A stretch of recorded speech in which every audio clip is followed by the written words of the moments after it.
Hello dear students, today I am going to continue chapter 10 of Organization of Commerce and Management, Standard 12 Commerce, session number 4 of Marketing Management. In last session I completed the particular function of the marketing process list, that is 15 different functions, that उसको हम detail में भी देखेंगे इस particular process में, और उसके बाद सेपरेट कई भी पॉइंट्स है उसमें भी हमको वो रिपीटेशन मिलेगा, उसमें यहाँ से थोड़ा ज़्यादा डिटेल होगा। तो function of the market process में हमने 3 देखे थे। पहला था मार्केट रिसर्च, दूसरा हमने देखा था कलेक्शन ऑफ प्रोडक्ट जो अलग अलग जगह से आती है, प्रोडक्शन यूनिट अलग अलग होते हैं, और तीसरा हमने देखा था transformation of raw materials into consumable products. तो यूजेबल हो सके उसमें उसको रॉ मटेरियल से ट्रांसफॉर्म करना है। Now let's start with the fourth one, standardization and gradation. उसका कुछ स्टैंडर्ड्स होना चाहिए, उसके कुछ ग्रेड होने चाहिए प्रोडक्ट के। लेट्स सी, जो भी आप मार्केटिंग प्रोसेस का एक पर्टिकुलर टाइप लेते हो, राइट, उसका कोई फंक्शन लेते हो, तो इसमें ये पॉइंट जरूर होना चाहिए। Let's see, product standardization is a process in which it is determined that how goods should be. यानी जब भी आप स्टैंडर्डाइजेशन कर रहे हो किसी भी प्रोडक्ट का, उसके प्रोसेस में आपको ये नक्की करना है, डिसाइड करना है, और in our language we should determine that कि हाउ गुड्स शुड बी, आपकी जो प्रोडक्ट है वो कैसी होगी।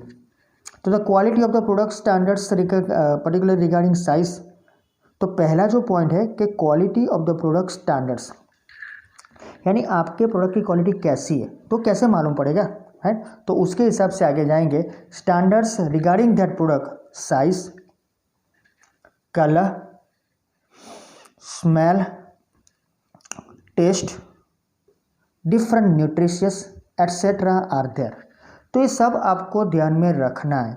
अगर आप उसकी क्वालिटी मेंटेन करना चाहते हो तो स्मेल उसकी जो भी प्रोडक्ट है उस प्रोडक्ट के हिसाब से होनी चाहिए। अगर आप फूड प्रोड्यूस करते हो, यानी जो भी बिस्किट्स है, चॉकलेट्स है, और कोई भी अलग अलग पैकिंग में डालते हो, उसकी स्मेल, टेस्ट ज़्यादा ध्यान रखना है, न्यूट्रिएंट्स को ध्यान रखना है। ये चीज़ हुई खाने पीने की। लेकिन कई बार कुछ ऐसी चीज़ें होती है जिसके कलर को भी मायने रख सकते हो। अब पेंसिल है तो उसको पिंक रखो तो अच्छा है, लेकिन हर कोई उसको चूज़ नहीं करेगा। पूरी 10 पेंसिल का एक बॉक्स आता है, वो सब पिंक होगी तो शायद कई लोग उसको चूज़ नहीं करेंगे, है। मल्टी कलर लिखो, है, शायद उसमें आप कोई एक पर्टिकुलर इन बिटवीन कलर डाल दो, उसको ब्लैक रखो, राइट, वो कॉमन कलर लिए जाते हैं। तो ये भी मैटर करता है। और उसकी साइज़, राइट, उसकी साइज़ भी स्टैंडर्डाइज होनी चाहिए, सब चीज़, राइट, ये तो सब कॉमन चीज़ है। आगे, many products requires government standardization too. तो गवर्नमेंट का स्टैंडर्डाइजेशन भी चाहिए। उसके लिए आप 10 स्टैंडर्ड में कई चीज़ें पढ़ चुके हो, राइट, उसको फॉलो करना है। तो गवर्नमेंट भी उसको कई सही मायने में उसको सर्टिफाइड करेगा। Standardization procedure is done along with gradation. तो स्टैंडर्डाइजेशन जो उसके होते हैं वो तो चलेगा, उसकी एक प्रोसीजर है, उसको पास करना पड़ेगा आपको, राइट, अगर आपको अच्छी क्वालिटी के गुड्स देने हैं तो। सी, अगर आप कोई एक वेल नोन रेस्टोरेंट्स में 3 स्टार 5 स्टार रेस्टोरेंट में खाना खा रहे हो तो स्टैंडर्डाइजेशन वहाँ मिलेगा आपको, और वही चीज़ आप ढाबे पर खाओगे, वही चीज़ बड़ी सिटी में शायद आप किसी कार्ट पे खाओगे। आप देख रहे हो अभी भी सोशल मीडिया में कई ऐसे लोग आ रहे हैं जो आपको अलग अलग टाइप के इन्फॉर्मेशन देता है। तो ये मैं इसलिए बता रहा हूँ कि जो स्टैंडर्डाइजेशन है वो फुलफिल होना चाहिए, राइट। चीज़ें तो वहाँ पर भी अच्छी मिलती है, लेकिन सी हाइजेनिक है नहीं है, उसका स्टैंडर्डाइजेशन क्या है, ये सब खाने की बात है, राइट। बाकी जो प्रोडक्ट असली पैकिंग में आता है उसको हम सही मायने में अच्छे ही समझते हैं, राइट। लेकिन ये सब जब आप देखो तभी मालूम पड़ता है, उसको पर्सनली देखना पड़ता है। यानी क्वालिटी तो मैटर करता है, along with that one gradation is there. So in gradation में क्या होगा, different quality products are classified differently. जो भी प्रोडक्ट आपके पास है, यानी एज अ प्रोड्यूसर आप जो भी प्रोडक्ट बनाते हो, राइट, क्वालिटी प्रोडक्ट्स होती है, उसको क्लासीफाइड अलग अलग किया जाता है। Through that different prices are fixed for differently quality products. तो क्वालिटी उसकी फर्स्ट पर आती है ना। हमारी कंट्री में हम क्वांटिटी देखते हैं, है, 1 रुपया में 4 और 1 रुपया में 6 लई लो, right, that is the thing. तो क्वांटिटी मैटर करता है। लेकिन 1 रुपया में 4 वस्तु कदाच કંઈક સારી પણ હોઈ શકે છે, બહુ સામાન્ય વાત કહી મેં, but simple thing, different price is fixed for the different products because quality is there. So appropriate price can be charged from the consumers. तो आप ज़्यादा पैसे नहीं ले सकते, उसको अब वाजबी भाव होना चाहिए, उसका रीजनेबल प्राइस होना चाहिए as per the our particular commercial language. Appropriate charging of the price is there through the particular products. आप उससे ज़्यादा नहीं ले सकते कंज्यूमर से। Due to the product standardization and gradation consumers develop faith on the quality of the product. यानी जब भी आप अपनी स्टैंडर्डाइजेशन पॉलिसी को फॉलो कर रहे हो, ग्रेडेशन को फॉलो कर रहे हो, दैट मीन्स वो सही मायने में और वो इन प्रॉपर वे हम बोलेंगे कि वही आपकी कस्टमर के साथ और कंज्यूमर के साथ डील है, तो वो उसके बाद ही आपके ऊपर फेथ रखेगा, श्रद्धा रखेगा। यानी वही पर्सन ओरल एडवर्टीजमेंट करके आपकी प्रोडक्ट बेचेगा। ये तो सी मार्केट में कई अलग अलग फंडास हैं, उसको हम फॉलो करेंगे, लेकिन यहाँ आपको ऐसा भी मालूम पड़ेगा कि कैसे गुड्स बेचे जाते हैं मार्केट में, लेकिन उसको हमारे ऊपर फेथ होना चाहिए क्वालिटी के ऊपर।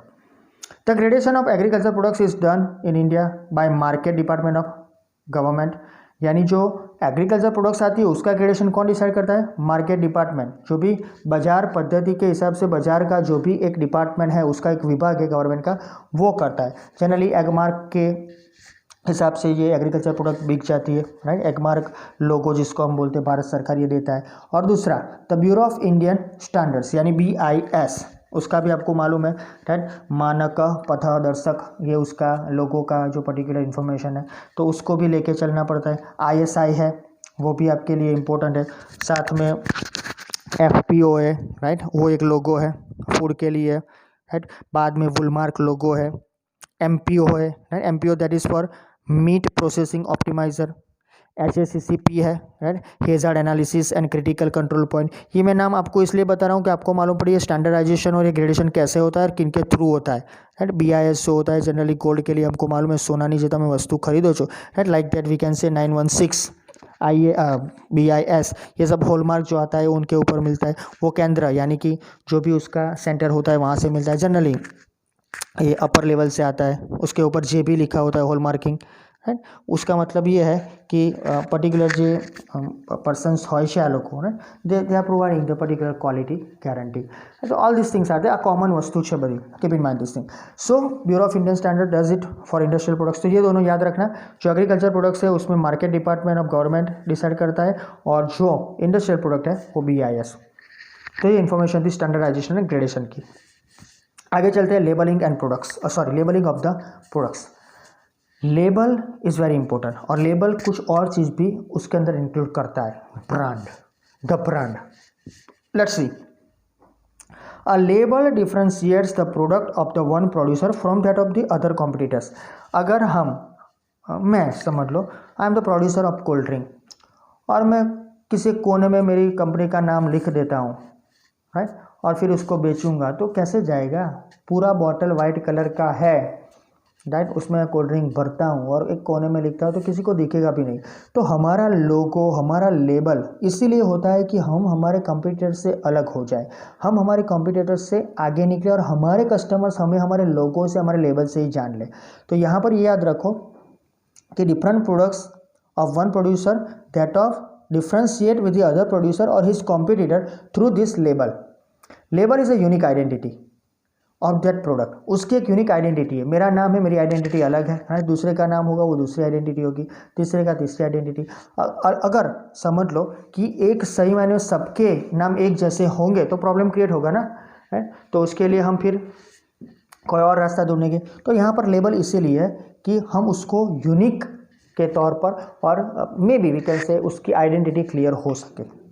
Consumer identifies the product only through that label. So whenever the consumer is approaching to purchase different of the products through the shop or through the different type of the departmental store, supermarket, जहाँ से लेगा, वो firstly देखेगा उसका label. Label से भी कई चीज़ पहचानी जाती है। Consumers are not cheated by the fake products because of a label. Label होगा तो वो इजीली उसको देख के ले लेगा, उसको चीटिंग महसूस नहीं होगा, right.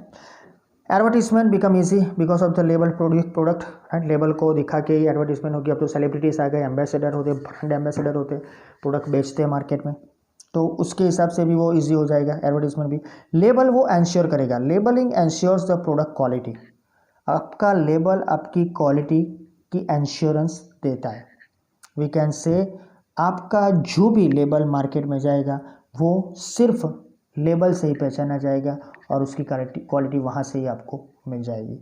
Often producer gives a name for the product which is known as brand, and इसका भी इंफॉर्मेशन सेपरेट है हमारे लेबलिंग का और ब्रांड का, हमारे सिलेबस में मार्केटिंग में आएगा। तो ये याद रखो कि जो भी लेबल आपने दिया तो उसको भी अलग करने के लिए कंपनी प्रोड्यूसर्स कुछ नाम देते हैं प्रोडक्ट का, राइट, उसको हम बोलते हैं लेबल, राइट। और वो जो लेबल यानी वो पूरा आएगा और उसके ऊपर वो प्रोडक्ट का नाम होगा, राइट, सॉरी प्रोडक्ट का नाम होगा, उसको हम देंगे ब्रांड।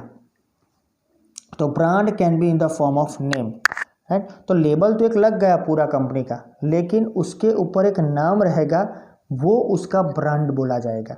और ब्रांड क्या है, वो नाम भी हो सकता है, राइट, कोई भी नाम हो सकता है, राइट। वो सिंबल हो सकता है, कई अलग अलग सिंबल से उसे भी कंपनी पहचानी जाती है, राइट। हम पर्सनली नहीं है यहाँ पर, इसलिए मैं वो सिंबल आपको नहीं बता सकता, नाम भी नहीं बता सकता, क्योंकि हम एक ऐसा प्लेटफॉर्म पर है, राइट। आगे है नंबर, कोई नंबर है 555 समझ लो, राइट, 222, कोई भी नंबर समझ लो, उससे वो पहचाना जाएगा।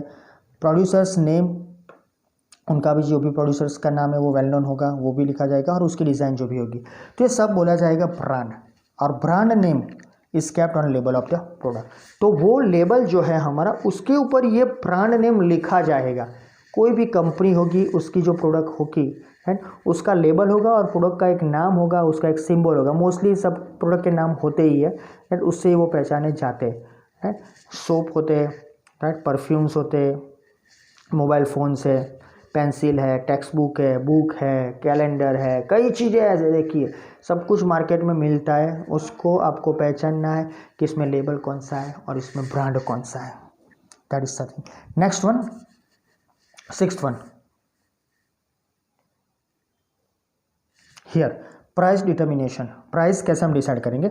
A producer obtains various estimation of expenses regarding his production of goods which includes production cost, product packing, insurance, distribution, advertisement etcetera. तो यहाँ प्राइस डिसाइड करने से पहले उसके पीछे कौन कौन से खर्च लगे हैं, कौन कौन से एक्सपेंडिचर हुए, उसका एक लिस्ट बनेगा, राइट। एक्सपेंसेस तो लगेंगे उसके बाद ही, लेकिन इसका पहले एस्टिमेशन होगा। Estimation of expenses regarding the different products what the producer will produce. और उसमें क्या आता है, 1 मार्क क्वेश्चन है, सब यहाँ पर एक मार्क का क्वेश्चन निकल रहे, वो ध्यान पर रखना। लेबल में भी निकला, वो मैंने बताया, लेकिन लेबल में याद रखना कि वो एक ब्रांड है, राइट। लेबल में ब्रांड का नाम आ जाएगा, वो भी याद रखना। कल के 3 थे, उसमें भी कोई ना कोई इन्फॉर्मेशन है ही, वो आपको मालूम है। और standardization gradation at the top, short note भी आ सकता है वो। तो यहाँ प्राइस डिसाइड करेंगे तो उसमें कौन कौन सी चीज़ एस्टिमेशन में इंक्लूड होगी। तो production cost per unit 10 rupees हम समझ लो, प्रोडक्ट पैकिंग 50 पैसा, तो 10 रुपीज़ 50 पैसा, उसका इंश्योरेंस लगेगा पूरी प्रोडक्ट का। तो एवरेज निकालोगे सब कुछ, हमारे पास उसकी एक पर्टिकुलर मेथड है ही, राइट। इकोनॉमिक्स में आप सीख चुके हो, फिक्स एंड वेरिएबल कॉस्ट में। तो इंश्योरेंस लगा लो, अदर 50 पैसा, तो 11 रुपये हो गए। डिस्ट्रीब्यूशन का चार्जेस लगेगा, ट्रांसपोर्टेशन वगैरह आएगा, उसमें एडवर्टीजमेंट में लगेगा, इस सब का 2 रुपया चढ़ा दो, तो सब मिला के प्रोडक्ट का प्राइस होगा 12 रुपीज़। तो हमने तो प्रोडक्ट बनाई थी, जो रॉ मटेरियल लाने के बाद सब कुछ पेमेंट करने के बाद 10 रुपीज़ में, तो आपको 12 हो गए, तो आप 12 में तो बेच नहीं सकोगे, तो ये डिसाइड करना है आपको। So to this basic cost profit component is added to the determine the sale price. यानी whenever you are deciding और you will decide the sale price, you have to add your profit, right. कई बार ऐसा होता है profit component जो होता है वो कई बार हम थोड़ा कम रखते हैं, क्योंकि हमें कॉम्पिटिटर से आगे निकलना है। तो ये तो बेसिक कॉस्ट हुई, उसमें हम प्रॉफिट कंपोनेंट डालेंगे और फिर सेलिंग प्राइस डिसाइड करेंगे। So while determining the price, demand for the product and price of the competitors product also is considered. Decide the price और decision of the price is not directly undertaken.